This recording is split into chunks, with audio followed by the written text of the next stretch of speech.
Boa noite, pessoal. Então, vamos começar nosso encontro semanal.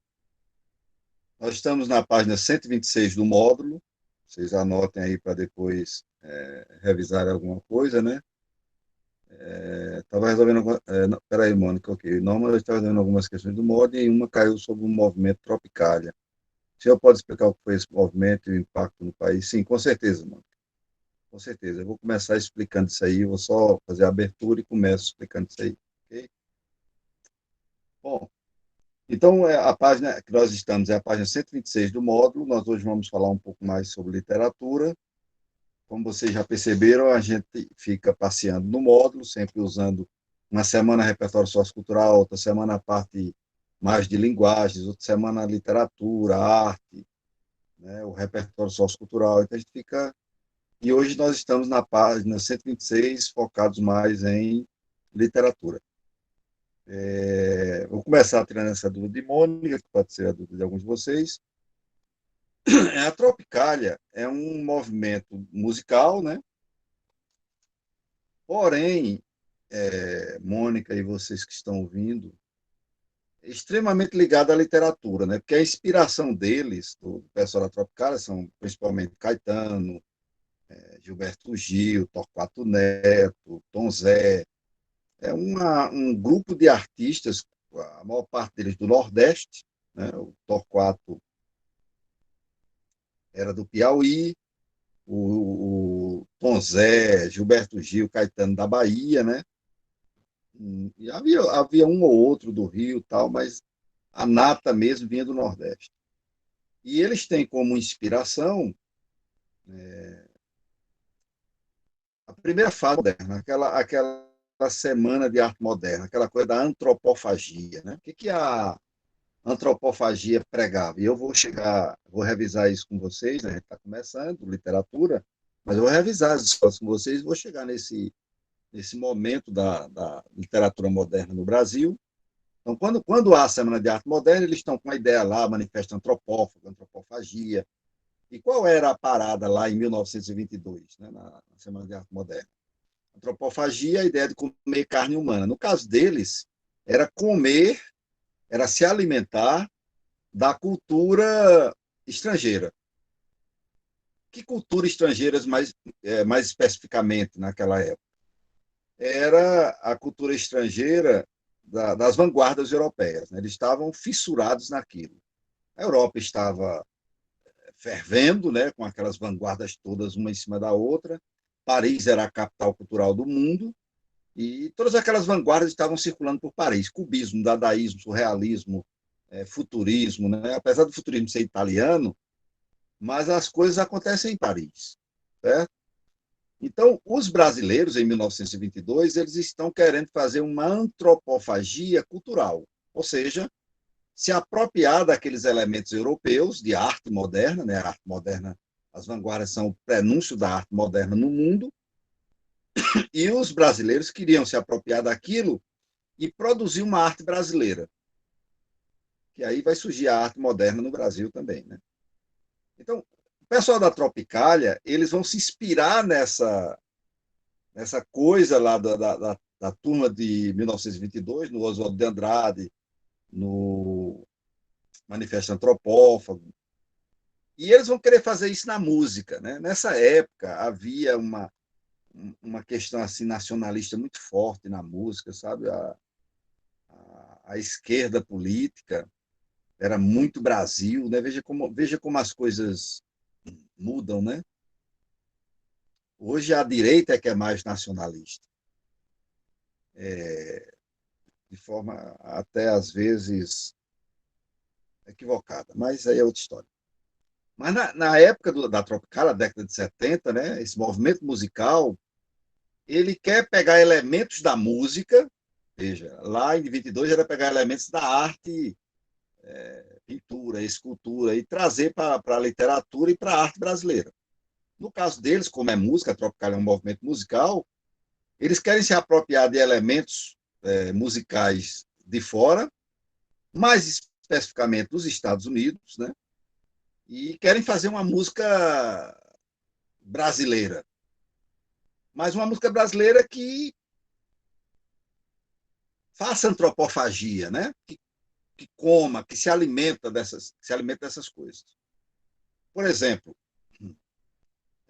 para a esquerda brasileira, na década de 70, as coisas americanas todas eram consideradas imperialismo. O imperialismo, então não queremos nada de lá. Só que lá é que tudo estava acontecendo, principalmente na parte da música. O rock, o jazz, né? O blues, o gospel negro, né? Os cantores de gospel negros lá nos Estados Unidos. Então, tudo estava acontecendo lá. E aqui no Brasil era o quê?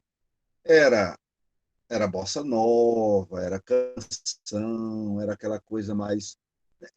Eles não aceitavam nem os instrumentos musicais do rock. Por exemplo, para a esquerda brasileira, guitarra, bateria, essas coisas representavam o imperialismo. Então, não adiantava trazer isso para cá. Por isso que Caetano, Gil, a turma da Tropicália vai ser xingada, vai ser rejeitada e tudo mais, porque eles vão trazer não só os instrumentos da música americana, como a própria batida americana, né, o rock e tudo mais, e vão jogar dentro da música deles. Só que eles não vão fazer meramente uma cópia. Né? Eles vão antropofascizar mesmo, vão comer o que eles querem, vão digerir, vão fazer a tropicália. Tropicália tropical, porque o Brasil é um país tropical. Entendeu? Eles querem fazer uma música brasileira, mas sem xenofobia, sem barreira, sem não pode isso, não pode aquilo. Então, a Tropicália é basicamente isso. É um movimento, como eles mesmos falam, de desbunde, né, de rebeldia. É um movimento que vai ter problemas com a ditadura militar, porque vai fazer uma crítica à ditadura militar, né? São jovens que estão contestando os valores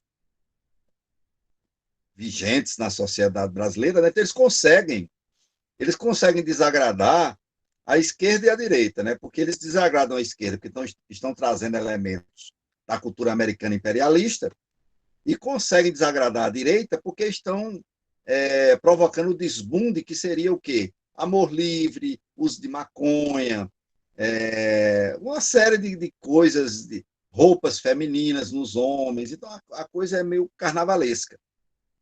É uma carnavalização mesmo, a Tropicália, entende? Então, é basicamente isso que é o movimento Tropicália. E aí vão ter problemas com a ditadura militar. Lembre que a década de 70 nós estamos no regime militar, e acaba que Gilberto Gil, Caetano Veloso e outros tantos vão ser exilados do Brasil. Então, uma coisa mais de contestação, mas com essa ideia na cabeça, fazer antropofagia. Inclusive, eles, em algumas músicas dele, eles deixam bem claro isso. Inclusive, citam o Oswald de Andrade, né, chamam o Oswald de Andrade o homem do pau-brasil, porque Oswald de Andrade escreveu alguns manifestos de arte moderna, e um dos manifestos chamava Manifesto da Poesia Pau-Brasil. Então, a inspiração deles vem da literatura, né, daquela antropofagia da arte europeia, sendo que eles vão fazer essa antropofagia na música. E o foco principal é a música dos Estados Unidos. Ok? Mônica e alguém mais aí, se tiver alguma dúvida, se não for claro. Ok, então. Qualquer dúvida, gente, podem falar, ok? Bom, vamos iniciar relembrando coisas da literatura que são importantes a gente saber para a gente ter uma boa desenvoltura na resolução de questões que envolvam a arte literária. Né? Como vocês sabem, a literatura é a competência 5 do Enem. Existe uma competência, essa competência é exclusiva da literatura. Portanto, nós precisamos ter alguns conhecimentos básicos a respeito da literatura. Né? Então, começamos aí, vocês estão vendo aí, escola literária. O que é uma escola literária? O módulo, vocês vão poder voltar lá e vão lembrar de coisas que eu estou dizendo, eu estou querendo aprender com minhas palavras, mas a escola literária é uma reunião de textos que tem características mais ou menos parecidas, né? Não são 100%, não são puras, né? E aí eles agrupam essas obras, esses livros que são escritos, né? com características parecidas, e aí eles denominam aquilo como uma escola. E aí colocam um nome, né? Por exemplo, a escola romântica, ela tem características próprias. Ela tem coisas que são bem da literatura, da escola literária romântica. A escola realista, aí já é outra viagem. A escola literária, ela representa um grupo de obras que apresentam características próximas, ou muito próximas, e daí elas serem chamadas de escolas literárias. Né? No Brasil, nós vamos começar, o nosso país é muito jovem, nós vamos começar com uma coisa chamada quinhentismo, que na Europa é chamada de classicismo ou renascimento, certo? Só que no Brasil, nós não vamos ter isso. Porque a Europa, por volta de 1500, quando os portugueses chegam aqui, já tem uma cultura elaborada e eles trabalham, já tem uma arte secular, e eles trabalham realmente o clássico, os elementos clássicos. No Brasil, porém, os portugueses chegam aqui, encontram um país de analfabetos, não tinha como trabalhar elementos clássicos. Nunca esqueçam que a arte clássica ela está ligada à alta cultura. Então, a literatura popular, por melhor que ela seja, ela não é considerada clássica. Porque a clássica ela está muito ligada à alta cultura. Aí depois vai ter toda uma discussão.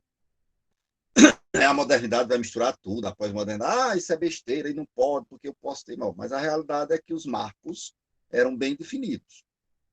Então, nós começamos no Brasil, por volta de 1500, com um movimento chamado quinhentismo, enquanto a Europa está com o Renascimento, com o classicismo, nós estamos aqui, na verdade, com nada. Porque o que é o quinhentismo? Os primeiros 100 anos de arte no Brasil, de arte literária no Brasil, né? É uma reunião de textos de viajantes, de cronistas, de padres, os padres escrevendo coisas mais para nos catequizar ou para dar notícia à igreja sobre como é que são os habitantes daqui e como trabalhar para salvar a alma deles. E os viajantes atrás de riquezas, né? E também de informar as autoridades sobre as possibilidades de extração de riqueza daquela terra nova. Mas são todos estrangeiros. Não há nenhum brasileiro escrevendo absolutamente nada. Então, assim, do ponto de vista cultural, nós temos um século de apagão. Você imagina, um país que tem 2.000 anos, 3.000 anos, se ele perde um século, ele ainda tem bastante tempo de história. Mas um país que tem 500 anos, 500 e poucos anos, como nós temos, você tira um século daí do ponto de vista cultural, estou falando. E eu estou falando do ponto de vista cultural de alta cultura. Claro que havia cultura aqui indígena. Havia a cultura indígena, que é uma cultura popular, que é uma cultura primitiva. Mas do ponto de vista de alta erudição, é um apagão mesmo. Não há, não, simplesmente não há. Tanto é que os padres vão ser obrigados a colocar aqui no Brasil o baixo catolicismo. Então, na realidade, os padres jesuítas são extremamente cultos. Os padres jesuítas, eles conhecem os clássicos. Eles conhecem Aristóteles, eles conhecem Platão. Mas eles vão falar daquilo para quem? Então, o que é que eles fazem? Como eles estão interessados em salvar a alma dos gentios, dos bárbaros, dos índios, né? Então, eles vão fazer o quê? Eles vão passar o catolicismo mais simplório possível. Só que, gente, isso vai ser muito ruim para nós, do ponto de vista cultural, do ponto de vista religioso. É esse modelo, essa matriz religiosa baixa, que vai perdurar no Brasil. Então, o catolicismo ele tem o nível popular, né, para o povo analfabeto, o povo. tem um nível médio para um povo relativamente instruído e tem um nível alto para pessoas de alta cultura. Então, o Brasil, ele não chega a conhecer nem o catolicismo de nível médio. Ele simplesmente ele aprende um baixo nível. Então, do ponto de vista cultural, do ponto de vista religioso, 100 anos de apagão. E isso vai reverberar até os dias de hoje. Você começa a entender por que o Brasil o brasileiro é tão frágil do ponto de vista cultural. Por que o brasileiro fala tanto, escuta tão pouco, e fala muita besteira, e fala alto? Porque ele quer ganhar no grito. E a razão disso é que nós tivemos um prejuízo cultural muito grande ao longo da nossa história. Então, o Brasil não conhece, por exemplo, nem da arte medieval, estou dizendo nem da clássica. Da arte medieval, eles não conhecem, por exemplo, o trovadorismo. Portugal tem toda uma tradição da arte medieval, do ponto de vista da literatura, né? Do trovadorismo. O Brasil não. Então, o que vai acontecer? Também os colonizadores do Brasil, o Brasil é colonizado por degredados, a maioria, né? Não todos, mas a maioria portugueses analfabetos ou semi-analfabetos, degredados. Então, eles vão, gente, colocar para nós elementos rasteiros também do trovadorismo. Aí o brasileiro vai se apropriar daqueles elementos do trovadorismo e vai criar uma poesia popular que é a literatura de cordel, a arte dos violeiros, né? Porque o trovadorismo era uma poesia musicada. O trovadorismo, se bem que tem um nível muito bom. Só que os brasileiros, como eles eram a maioria também com pouca cultura, eles fazem o cordel. Por isso que o que é o cordel? É uma literatura, é uma poesia cantada, acompanhada por instrumentos musicais, como era o trovadorismo. Só que o trovadorismo, do ponto de vista da cultura, da alta cultura, tá? Eu não estou entrando agora em valores do que é bom e do que é ruim. Mas do ponto de vista da alta cultura, o cordel é arte popular. Não é uma arte clássica. E nem é arte medieval de alto nível. Então, a gente começa mal. Aí, depois dos 100 anos, nós vamos ter 168 anos, mais de um século e meio, de arte barroca no Brasil.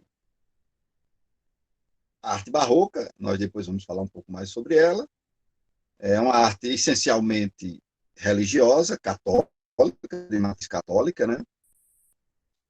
E, mais uma vez, os católicos eles estão perdendo terreno para os protestantes na Europa e no mundo, e eles estão interessados mais em recuperar terreno do que em passar o alto nível de catolicismo que eles têm. Por exemplo, o Barroco não vai perder tempo trabalhando com as ideias de Tomás de Aquino, de Santo Agostinho, de Santo Anselmo. Não. O Barroco, especialmente no Brasil, ainda mais do que na Europa, vai trabalhar com os sentimentos, com as emoções das pessoas para trazê-los de volta para a fé católica. Então, nós saímos de um século de analfabetismo e entramos no Barroco, que é uma arte que tem sua beleza, mas é uma arte 99% religiosa. Isso num país de 500 anos, gente, vocês vão observando, né? A Europa vai ter isso, mas a Europa tem isso, mas tem clássico. Conhece o clássico. Nós não temos nada, nós saímos do alfabetismo e mergulhamos numa arte que tem sua beleza, tem sua qualidade, mas que é de base religiosa apenas. Então, nota, aí nós já vamos 268 anos de nossa história, e do ponto de vista da alta cultura, zero. Em seguida, nós temos o arcadismo, que é clássico, que é alta cultura. Mas o arcadismo no Brasil ele fica preso ali em Minas Gerais. E não é todo o povo de Minas que tem acesso. É uma minoria ínfima da população de Minas que tem acesso àquela cultura clássica. A maioria dos mineiros são analfabetos. Eles não têm a menor condição de alcançar uma arte, o arcadismo é clássico, que trabalha, por exemplo, com elementos da mitologia grega, romana, que é alta cultura.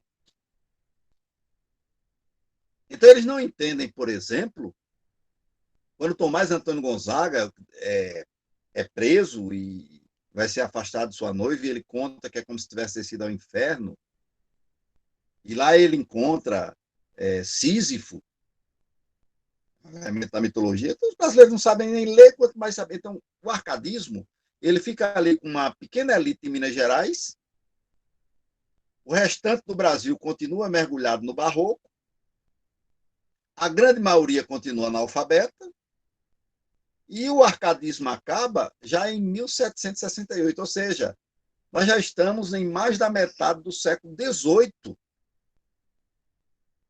mergulhados numa tristeza dessa, numa coisa lamentável dessa. Então, às vezes, quando as pessoas dizem, mas o brasileiro não tem como ser diferente com uma história desse tipo, com a formação cultural do tipo que nós temos. Esse abuso, esse aborrecimento que o brasileiro tem na hora de conhecer, o brasileiro não gosta do conhecimento. O brasileiro ele quer o conhecimento para ter alguma vantagem com aquilo. Então, isso é muito ruim para nós, entende? E aí, em seguida, nós já estamos no final do século XVIII, 1768, 1836 começa o romantismo. Aí nós já estamos no século XIX. E como é que está a situação do Brasil? Bom, quem estiver no Rio de Janeiro, que é a capital do Brasil nessa época, você vai ter ali, na capital do Brasil, você vai ter uns 20% da população que sabe ler. O restante do país é um desastre, é o caos total. Analfabetismo generalizado. Mas o Rio de Janeiro é a capital do Brasil. Então, você tem em torno de 20% da população que sabe ler e vai ler as obras românticas. E o restante do povo, o povão, continua mergulhado na ignorância. Quando vocês observam hoje essa paixão do brasileiro pela informação pelo WhatsApp, né? A rejeição às revistas, aos jornais, sejam televisados, sejam escritos, para se informarem pelo WhatsApp, essa foi a nossa história o tempo todo. Nós sempre nos aborrecemos do conhecimento. Nós sempre quisemos simplificar as coisas. Nós sempre quisemos o macete, o decoreba. A gente é um povo que sempre teve preguiça de refletir. Embora seja um povo inteligente. Veja que coisa triste. O brasileiro é um povo inteligente, é um povo criativo. Se tivesse tido uma formação cultural adequada, nós realmente seríamos, do ponto de vista cultural, um grande destaque no mundo. Mas, infelizmente, não deu. Não rolou. Então, o romantismo vai até 1881, estamos nos aproximando do final do século XIX, e aí começa o realismo, né, do tempo do Machado de Assis. E o realismo vai até o final do século XIX e comecinho do século XX, nós já vamos ter aquilo que nós chamamos o realismo, parnasianismo, simbolismo, né? Vão estar lá junto, depois eu vou relembrar a vocês. E aí vamos ter aquilo que de 1901, aí já é século XX, a 1922, nós vamos ter o pré-modernismo. É um prenúncio de alguma coisa moderna, século XX. E, infelizmente, a situação do ponto de vista cultural ainda muito baixo, muito analfabetismo no país ainda. São Paulo está começando a se destacar. Né? São Paulo, finalzinho do século XIX, era uma pequena um pequeno povoado, uma pequena cidade, assim como Queimadas. E aí comecinho do século XX, ela começa a crescer e não para mais, e começa a se desenvolver. Então, você vai ver a arte concentrada mais em São Paulo e no Rio de Janeiro, que é a capital do Brasil ainda, né? O Rio de Janeiro só vai deixar de ser a capital do Brasil em 1960, quando Juscelino Kubitschek leva, né, a capital para Brasília. Então, o pré-modernismo, né, já estamos no século XX, mas assim, nós temos aí, no começo do século XX, nós temos em torno de 70% a 80% no país de analfabetos. Isso é brutal para qualquer nação. Brutal. Depois do pré-modernismo, em 1922, chegam as vanguardas europeias, o movimento moderno brasileiro, a Semana de Arte Moderna, aquilo que eu falei agora há pouco, influenciando a Tropicália. E aí começa a modernidade no Brasil, com aquelas 3 fases da escola literária moderna no Brasil, né? Primeira fase, segunda e terceira. E depois nós temos o pós-modernismo, a arte contemporânea. A Tropicália, no caso, já entra na arte contemporânea. E chegamos ao nosso tempo, é, do ponto de vista de nível cultural alto, ainda pessimamente, por isso que vocês não se admirem de qualquer leseira fazer sucesso no Brasil, vender. Então, vai para o terreno da música e você vê o cara faz uma coisa lá, azul caneta, caneta azul caneta, e é um hit, né? O cara lá ganhou um bocado de dinheiro com a música lá, que era o Rebolê Chonchon, é o Rebolê Chonchon, é o Rebolê Chonchon. Bom, coisas desse tipo, né? Coisas do ponto de vista cultural, estou dizendo, de nível cultural baixo. Não é que não seja cultura, é cultura. O axé é cultura. O forró de plástico, o forró eletrônico é cultura.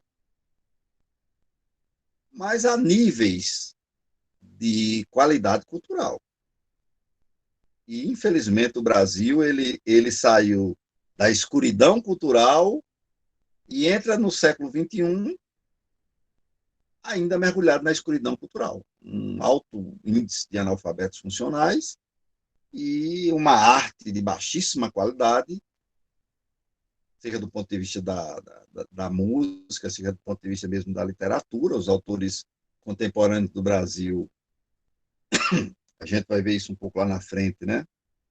Aquilo que eles chamam de realismo urbano, por exemplo, são, são muito fracos. Se você for comparar esses autores de agora na literatura com Graciliano Ramos, com Zé Lins do Rego, com Machado de Assis, então, o nível é baixíssimo, do ponto de vista da literatura, do ponto de vista da música e tudo mais. E com a tendência a piorar. Bom, eu fiz um breve panorama das escolas literárias no Brasil e aproveitei para fazer uma contextualização com o nosso presente, com o nosso tempo presente. Com a razão de um povo tão inteligente, um povo tão criativo, estar mergulhado numa situação assim tão difícil, né? Bom, então a primeira coisa você tem que saber o que é uma escola literária, quais são as principais escolas literárias, e depois vejam aí em seguida no módulo que nós temos os gêneros literários, né? A literatura tem seus gêneros. Nós temos os gêneros clássicos e temos os gêneros modernos. Os gêneros clássicos, quando eu digo gênero clássico, ele é antigo, ele é lá da Grécia antes de Cristo. Já havia esses gêneros. Eles são chamados de gêneros clássicos. Os gêneros modernos, não, eles são criados já no século XVIII. Mas os gêneros clássicos, eles são 3. O gênero épico, o gênero lírico e o gênero dramático. Então, até mais ou menos o século XVIII, se você quisesse fazer literatura, trabalhar com a arte literária, você teria que escolher entre esses 3 gêneros. Ou você escrevia um épico, ou você escrevia alguma coisa lírica, ou você escrevia algo dramático. Basicamente seria o seguinte: o épico seria um poema narrativo, né, um poema que conta histórias, exemplos clássicos para vocês: a Ilíada, que tem a história da Guerra de Troia, um poema de Homero; a Odisseia, né, quando Ulisses entra em ação, é chamado de Odisseia porque em grego o nome de Ulisses é Odisseu, então daí Odisseia, né? E, e é o que? É um poema narrativo, contando história. O épico é sempre um poema, versos, rimas, contando história. Você tem, na língua portuguesa, né, no nosso idioma, você tem os Lusíadas, de Camões, também, poema épico. O lírico é uma poesia que fala de si mesmo, de suas coisas, de sua terra, de seus amores. Tudo que fala de você mesmo é lírico. E o dramático é teatro, peça teatral. Então, até mais ou menos o século XVIII, você quisesse fazer arte literária, você tinha que escolher. Eu vou fazer no gênero épico, vou fazer no gênero lírico, vou fazer no gênero dramático. Tchau, você tinha que se mexer aí. Dentro do gênero dramático, você podia dizer assim: vou fazer o dramático, mas eu quero fazer uma tragédia. Não, vou fazer o dramático, mas eu quero fazer uma comédia, ou uma tragicomédia. Tudo bem, mas é tudo do dramático, do teatro. Esses são os gêneros clássicos, esses três. Com o passar do tempo, né, vão surgir novos gêneros. E mais ou menos no final do século XVII, começo do século XVIII, começamos a ter os gêneros que nós chamamos de gêneros literários modernos. Aí você vai ter romance, que não tinha; você vai ter o conto, você vai ter a crônica, você vai ter a fábula, você vai ter o apólogo. Todos esses gêneros surgiram depois. Eles têm algumas ligações com esses anteriores, mas eles surgiram depois. São chamados gêneros literários modernos. Eu coloquei no módulo para vocês, quando quiserem ir lá dar uma olhadinha, ó, épico, narrativo, lírico, tá vendo? Ó, explicando a vocês o que eu estou falando, quer dizer, a pessoa esquece, né? O dramático, ó, aqui, ó, falando aí, ó, dramático. E aí, nós chegamos a uma questão assim de... O texto literário, ele tem certos elementos, certas coisas que caracterizam aquilo como literatura. Nem tudo que é escrito é literatura, né? Então, quando eu coloco aqui para vocês no modo o estudo do texto literário, esse conhecimento básico vai ajudar vocês a resolver questões do Enem, questões que envolvam literatura no Enem, ok? Então, assim, vejam o que diz aí, ó, no estudo do texto literário, é importante que se tenha em mente o tipo de análise que se pretende fazer. Por exemplo, um estudo de uma determinada obra pode privilegiar tanto os seus aspectos formais e temáticos, quanto a representação de determinados aspectos sociais na obra. O que é isso, né? Aspectos formais, a forma como aquilo é composto, como é escrito.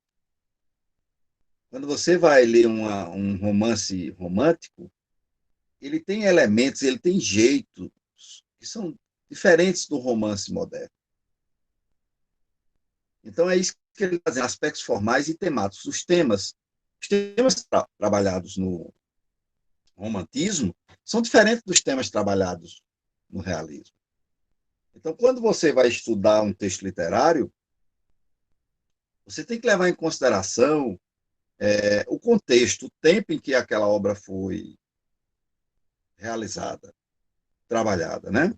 Porque a época em que aquilo foi escrito, preparado, tem todo um contexto social e histórico. E isso vai influenciar a arte que está sendo produzida. Por exemplo, o romantismo no Brasil começa em 1836, ou seja, o romantismo no Brasil, ele começa e termina, porque ele termina em 1881, Brasil Império. Não há república durante a escola romântica. O Brasil é império. Você tem o imperador Dom Pedro II ali. O realismo, ele começa em 81, ele começa no finalzinho do Império. Ele começa com o Império já fraquejando e os republicanos já armando o golpe. Os realistas, eles vão presenciar essa passagem de Império para a República. É inevitável que isso influencie a obra deles, a temática da obra deles, entende? Então, quando eu vou estudar uma obra literária, um texto literário, eu tenho que saber disso. Então, por exemplo, se eu vou estudar a Divina Comédia, de Dante Alighieri, que é uma obra medieval, eu tenho que entender aquele contexto. Se eu não entender aquele contexto, a leitura da obra fica completamente obscura para mim. Eu preciso entender quais são os valores que Dante tem, quais são os valores que ele quer chamar a atenção. A época dele influenciou ele nessa direção. Quando eu sei disso, quando eu compreendo isso, a leitura se torna proveitosa. Então, o estudo do texto literário ele exige cultura, exige conhecimento. Infelizmente, o brasileiro não conhece nem os seus clássicos, quanto mais os clássicos estrangeiros.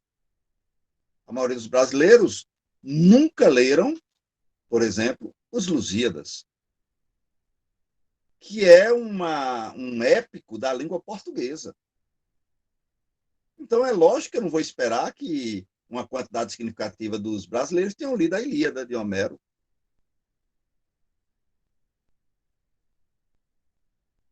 Ler os clássicos, gente, nos torna, de fato, mais cultos. A arte popular ela tem sua beleza, mas é como o nome diz, é arte popular. É uma arte que as pessoas de baixa cultura conseguem alcançar. É até um equívoco você pensar assim, MPB. Aí você pensa Chico Buarque, você pensa Djavan, o próprio Caetano Veloso, Gilberto Gil, Belchior. Bom, mas aí isso é chamado de MPB, música popular brasileira. Mas será que isso era popular mesmo? Quem era mais popular? Era Chico Buarque ou Odaí José? Percebe? É claro que Odaí José é o mais popular. A música de Odaí José, que eles chamam de brega, ela é muito mais fácil de ser compreendida pelo povão. É um equívoco chamar a música de Chico Buarque de música popular brasileira. Na realidade, ali já há uma erudição, né? Você vai, o que é que o povão brasileiro vai entender quando Chico Buarque diz: mire-se no exemplo daquelas mulheres de Atenas? O que é que eles vão entender disso que Atenas, mulheres de Atenas? Não vão entender, não vão compreender. O que é que eles vão compreender quando Zé Ramalho canta Menelau, o maior dos espartanos, venceu Paris, o grande sedutor? Não vão compreender. Não. Chamar isso de música popular é um equívoco. Essa música, esse tipo de música, exige uma certa erudição. Não é popular. Popular é Anitta. Popular é Jojo Todinho. Popular é Azul Caneta. Popular é Jorge Mateus, Joaquim Tadeu, Joãozinho Manezinho, o Hélio Safadão, a Minhoca Elétrica. Esse povo que é popular. É o que atinge o povão. Então, esses problemas realmente vão complicar muito a nossa vida do ponto de vista artístico e de arte de alto nível. Certo? Bom, o brasileiro realmente tem uma cultura muito baixa. Do ponto de vista da filosofia, a mesma coisa. É trágico. Se você for pensar no pensamento filosófico, você tem dois momentos muito fortes. Muito fortes. Os gregos os alemães. E a França, professor? Não, a França é legal, tem muita coisa forte ali. Você tem lá um Descartes, por exemplo, né? Mas os franceses modernos, um Sartre, por exemplo, esses caras vão ler o que está no Heidegger, que é alemão, vão ler o que está lá em Nietzsche, Sartre, Foucault. Então, o forte mesmo é o alemão. O que, é que o brasileiro faz? O brasileiro nem vai ler diretamente da filosofia grega, nem da filosofia alemã. Vai pegar a filosofia alemã, grega grega, alemã e francesa de tabela pelos Estados Unidos. É um desastre. Do ponto de vista cultural, é um desastre mesmo. Assim, é uma coisa assustadora. E, e o pior, como somos um povo inteligente, se tivéssemos vontade, amor pelo conhecimento, se resolvia isso rapidamente. Mas como não somos um povo que tem amor pelo conhecimento, não nos habituamos a isso, ao mundo da leitura, da reflexão, da produção, né? O que acontece? Você vai trabalhar a cultura de alto nível e a maioria dos alunos se enfadam, percebe? Vocês vão eu só estou esperando melhorar a condição aí, me vacinar e tal, para a gente começar aquele trabalho que, na verdade, é opcional, de leitura de obras literárias, para vocês perceberem como aquelas coisas são ricas e nos enriquecem culturalmente, e como o povão não tem acesso, nem quer ter acesso a isso. Entende? Então, além disto, eu estou conversando com vocês, na parte de estudo literário, eu estou subindo aqui agora, ó, o que é literatura vai ter que ter alguns elementos, principalmente na narrativa. Narrativa é o quê? É quando eu faço literatura contando história de alguém, de alguma coisa. O épico, por exemplo, era um gênero narrativo. Tá, beleza, tranquilo. Eu também, quando eu encerrar, ele volta aí. Então, olha só. Quando você faz narrativa, romance é narrativa. Está contando história. Conto é uma narrativa, está contando história. Crônica é uma narrativa, está contando história. Apólogo é uma narrativa, está contando história. Então, toda vez que você trabalha literatura narrativa, você vai ter alguns elementos que tem que estar presentes. Por exemplo, ação. Como é que você vai contar uma história que não tem ação? Foco narrativo. Como é que você vai contar uma história que não tem foco narrativo? Foco narrativo é quem está contando a história é a primeira pessoa, sou eu mesmo contando a história minha, ou é a terceira pessoa, eu estou contando a história de alguém? Por exemplo, quando você pega Memórias Póstumas de Brás Cubas, você vê logo que é o cara que está contando a história dele mesmo. Então, ele está usando um foco narrativo de primeira pessoa. Entretanto, quando você pega, por exemplo, Iracema, de Zé de Alencar, você percebe que ele está usando um foco narrativo de terceira pessoa. Ele não está contando a história dele, está contando a história de Iracema. Você vai ter que ter protagonista, que é protagonista, é o principal, é o herói da história, né? É o personagem principal da história, né? Você vai ter que ter personagens, o principal e os secundários. Por exemplo, você pega Iracema, quem são os principais ali? Iracema e Martinho, o guerreiro branco português. E você tem os personagens secundários, senão como é que vai rolar a história, né? Então, os elementos da literatura, da narrativa, né? Eles vão seguindo nessa direção. E para fechar a nossa conversa de hoje, além disso, tem que ter o tempo e tem que ter o espaço, né? Observem aqui, ó.